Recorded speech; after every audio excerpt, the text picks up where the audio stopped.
Back when I was in high school, the phrase I used is I was painfully shy. And everybody was required to take a speech class. And most people took it as sophomores. I took it as a last semester senior year because I didn't want to take it. Fast forward, I went to Brescia, and I had to take speech again. So I took a speech class my first semester. And both teachers went by Miss Mack. One was Miss McFarland at Owensboro Catholic and Miss McIntosh at Brescia. And but Miss Mack at Brescia, she told me at the end when I gave my final speech, which was a demonstration on how to cook fried breakfast, bacon and eggs. And but she told me, she said, you know, Charlie, you're not a very polished speaker, but she said you've done something that most people will never do, and that's you've gotten over your fear of public speaking. She said it'll serve you well in your life. So anyway, I would say I'm a testament to that. And while Miss Olga said, yes, you get up there and you still have a little butterflies in your stomach, but once you get going, you're okay. I stand before you for the third time as your county judge executive. As we reflect on the past year and look forward to the bright future together, I want to start by saying thank you. Thank you for electing me as your judge executive. Thank you for your confidence in me. As Olga said in my intro and my bio, I've served a number of years as an elected official. And not everyone's wired to be an elected official because you do take some darts, you do take some bullets when you make decisions that are unpopular, but you make them using the best information that's before you. And most people don't understand that part of it because it's not a reactionary decision. It's a decision that's made with that you're informed with all the information that many people, many citizens do not have before them. Again, thank you for the opportunity to serve you. I couldn't do it alone. My wife, Lisa, is what I call my safe place when I take a hit. As Olga said, we've been married for 39 years, and we had 3 wonderful children, Sarah, Teresa, and Daniel. And they are a tremendous blessing in my life, and they provide tremendous support for me. I also have 3 beautiful grandchildren, Maddie, Griffin, and Owen. And I won't say they provide support, but they provide a disconnect from the stress of the world. And they too are a blessing. To the fiscal court staff, I want to express my sincere gratitude for your hard work and dedication. And folks, when I became an elected official, quite honestly, way back when I first became an elected official, I had this attitude that maybe some of you have, that government employees are people that just get by. They're not real focused on getting their jobs done. Even when I first became a city commissioner, I was baffled by the high quality of the staff we had. Fast forward, after 12 years, I moved over to the county. I was equally impressed. And folks, I appreciate all of your support. If you're here, at least raise your hand, all of those who work for county government. I appreciate it.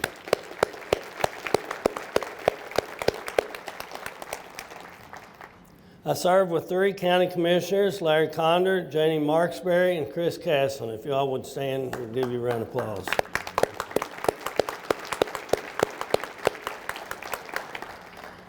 I would also like to introduce our other county elected officials. If you would stand when I call your name, and if we'll give you a round of applause when we complete the list. Sheriff Brad Youngman, Jailer Art Maglinger, County Clerk Leslie McCarty, Coroner Jeff Jones, PVA Rachel Foster, and County Attorney John Burlew.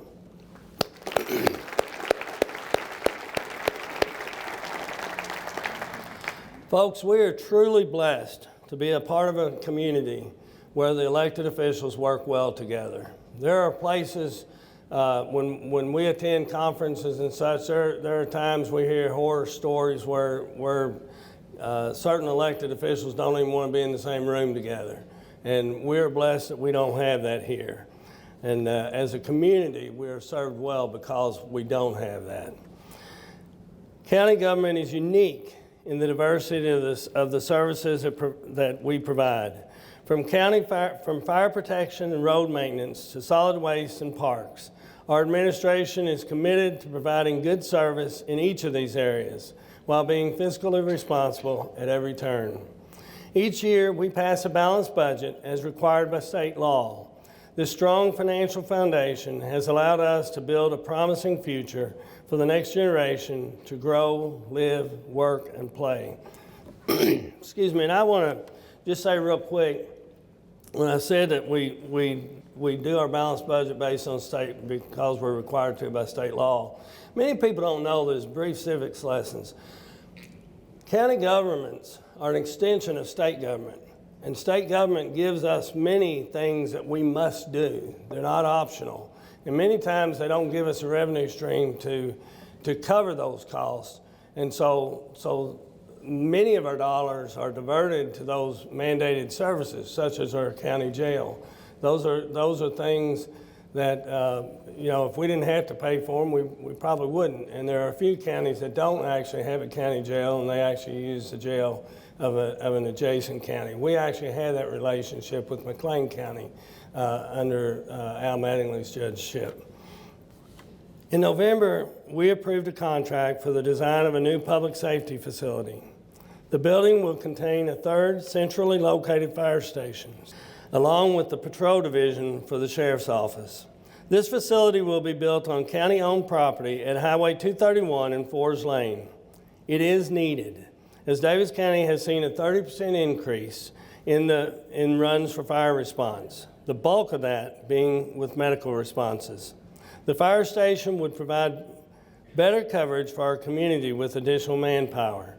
6 career firefighters would be added to the staff of the third station. For the sheriff's office, this facility will eliminate having to travel the entire length of the city to answer calls. It will also free up parking near the courthouse. Other agencies may be housed in the facility, including EMA, the coroner's office, and a backup dispatch center. Our fire department recently obtained an improved ISO rating that could result in lower insurance premiums for our county residents. This rating is a measure of the quality of public fire protection. ISO teams look at staffing and training, the availability of the water supply, the quality of our 911 system, and other factors. I would like to thank Chief Jeremy Smith and Inspector Keith Herm for their hard work in getting our Class 4 ISO rating. Additionally, through a series of grants, we are adding nearly 100 fire hydrants throughout the county for improved fire protection. 20 have already been installed throughout the Davis County Water District service area. Finally, I would like to highlight a new agreement with the city and OCTC that will help grow our talent pipeline, not only for paramedics, but now for EMTs as well. Our fire department provides advanced life support, and we have trained personnel on every response. However, hiring has become a greater challenge. This agreement will help recruits complete their EMT certification more quickly. And I want to thank Dr. Scott Williams for his cooperation in helping get this program going. He has been a tremendous blessing and a tremendous asset to our community. Fiscal Court will embark on its largest project to date with the renovation of Building 1 at the Davis County Detention Center. The renovation will address numerous mechanical and structural issues in the aging facility. Fiscal Court has approved a contract for the design work, with the project taking 2 to 3 years to complete. And I forgot to mention when I introduced our jailer, he was recognized as the Jailer of the Year by the Jailers Association this year. And just want y'all to know that if you didn't know that. I know, Candy, you mentioned that at a prior, right after that happened, but some of the folks that are here today might not know that. So congratulations, Art.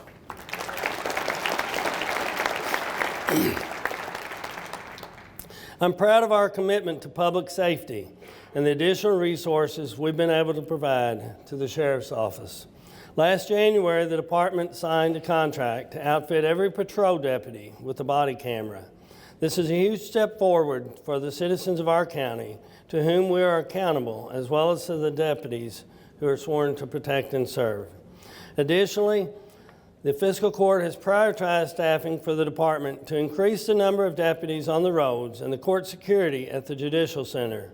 Our sheriff has launched other initiatives, including the addition of a drug unit and the new K-9 officer, plus digital forensics technology to help solve crimes.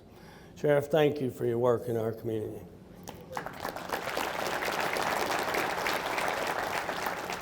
I would also like to highlight the work of the Davis County Clerk's Office. With over 47,000 ballots cast, the Clerk's Office conducted a safe and secure election with no major hiccups. Leslie and her team also navigated a challenging transition to the new CAVIS system. It's the information database that is used for motor vehicle services, including registration, renewal, and title work. Leslie, thank you for a job well done.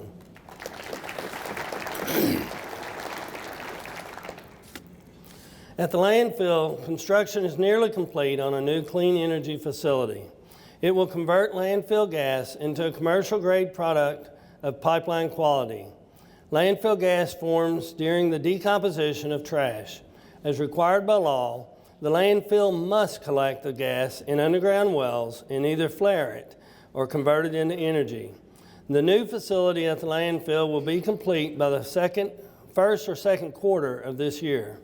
While the county is providing the gas, the facility and pipeline are being managed privately. My thanks to Owensboro RNG and TC Energy for taking on this project. And folks, this is something that the Reed-Hare Court tried to get going, the Al Mattingly Fiscal Court tried to get going, and I'm proud of our court for being able to say we're getting it done. So.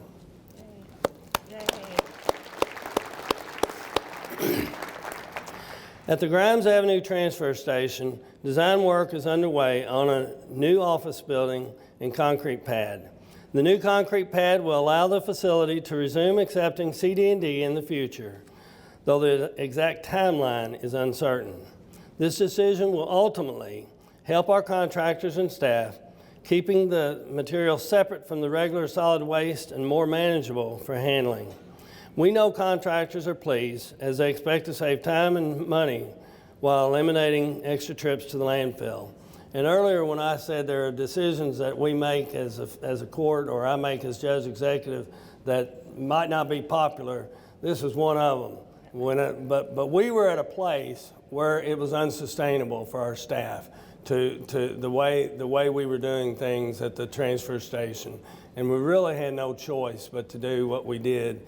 Now after we've had a breather, we've come up with a solution that I think everybody in the community will be pleased with. So thank you. If you know me, you know that I'm passionate about litter. Some would say I might be OCD about it. Maybe. In fact, at least weekly, I walk our neighborhood picking up trash. On the screen, you'll see a multiplying bags of trash that I've picked up over the past 2 years. Folks, it breaks my heart that we do not keep our community clean. Please think twice before you toss that bag from McDonald's or leave waste in your truck bed that blows out. Make a point to throw it away. Back when we were kids, and most of us, or many of us fit into my age group, but back when we were kids, there were public service announcements, put litter in its place. I don't see any of those anymore, and it seems like maybe a lot of folks have forgotten that that's something we should do. I believe litter reflects poorly on our community. It can be harmful to wildlife, and also many of these items, especially plastics, take a very long time to decompose.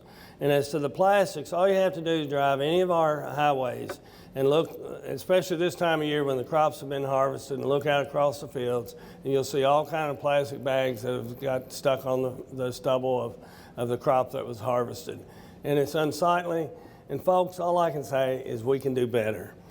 So it's not just visual blight. While I'm judge executive, this issue will continue to be a huge priority for our solid waste department.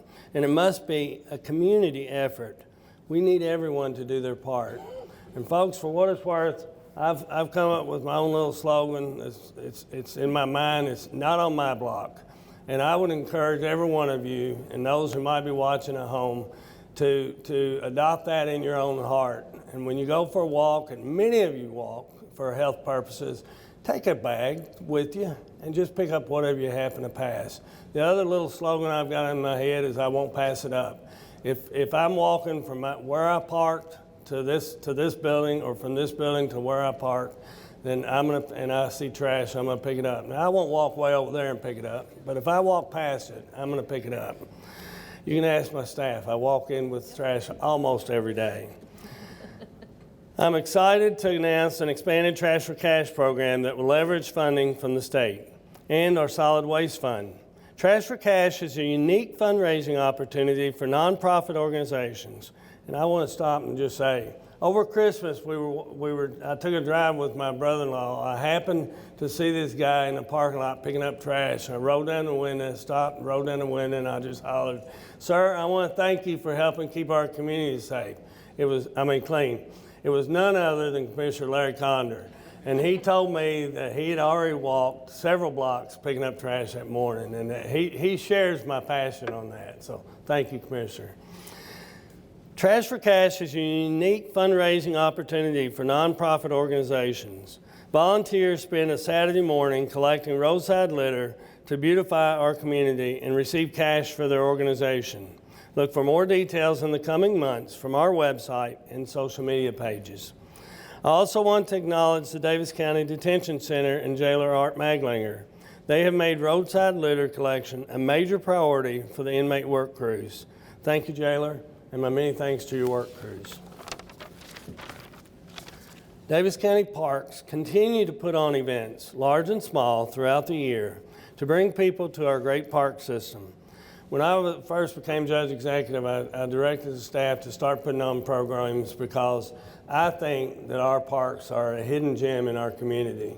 And I think we've done a tremendous job, both with Jordan Rowe, who headed the parks for a bit, and also David Smith, who's heading it right now.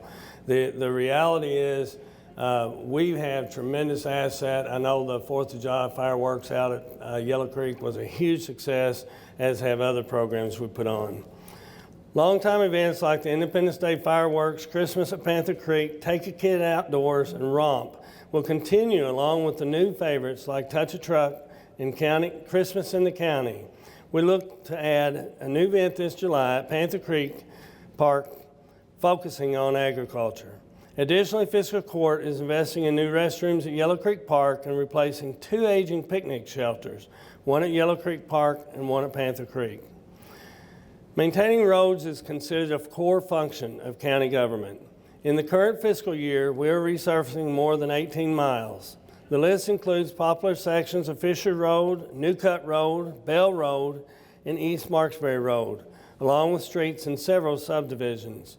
Additionally, bridges were replaced at Indian Hill Road and Ladane Bridge Road South in partnership with KYTC. Another bridge project is in process at Old Hartford Road. In the world of economic development, we have had a stellar year. I would like to thank the Economic Development Corporation, Claude, you and all of your team, and the City of Owensboro for the collaboration and dedication to bringing new jobs to our community and helping existing businesses expand. With investments totaling $413 million and $727 million new jobs added, this is outstanding work and deserves a round of applause.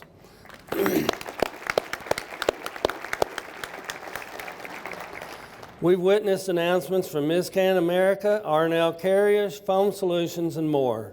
Specifically, I want to thank the Chamber, Candy, you and your staff, for your advocacy on the Swedish Match expansion. They're investing $230 million and adding 450 jobs to the production facility. Just recently, I took a tour of that facility, and folks, it's something else what they're doing, and they're just packing the jobs in. They're pretty much landlocked. They're pretty much using every square foot of their land. And I want to thank them for being a corporate citizen and thank them for choosing our community for their expansion. Fiscal Court will continue to be a partner in economic development as companies seek to relocate here and hire from our talented workforce. I'm excited to announce that Connection has completed the build-out of the new fiber network in Davis County. Previously unserved homes and businesses now have access to high-speed internet. Fiscal Court provided funding from our ARPA funds to accelerate the building of this network. To date, Connection has made over 17,000 connections outside of the OMU service territory. To sign up for service, visit connectionconnect.com. This past fall, Davis County was designated And I want to preface this just by saying the topic I'm about to mention, there's not a one of us in this room that hasn't been touched either personally, our families, or as our neighbors, or our dear friends with some kind of addiction. It's rampant across the globe, it's rampant in our community. This past fall, Davis County was designated a recovery-ready community by the state. The designation highlights our commitment to support access for addiction treatment and recovery resources. I want to thank Dr. Rosalind Clark and the Alliance for a Drug-Free Owensboro and Davis County for their dedication. This is the culmination of more than 2 decades of work and provides a blueprint for supporting long-term recovery in our community. Last April, I was honored to participate in the groundbreaking for Carter Community Court. This neighborhood is being built by Habitat for Humanity with the assistance of a community development block grant. The grant, obtained by the fiscal court, helped to acquire the land and develop infrastructure at the site. The 10-house cul-de-sac will be located off Kentucky 144 near the Consumer Mall. In summary, our fiscal court is energized, it is active, and it is engaged in our community. We will continue to invest in public safety, beautification, and essential services to our community, like paving roads, administering elections, and certainly our landfill operation. I want to thank you. I want you to know that my door is always open. My contact information is on the screen, and I would welcome you to contact me and share your concerns and give me feedback. Give each of the commissioners feedback on how we can do better. I believe our team is capable of meeting every challenge that presents itself as we serve our community. Thank you, and God bless each of you.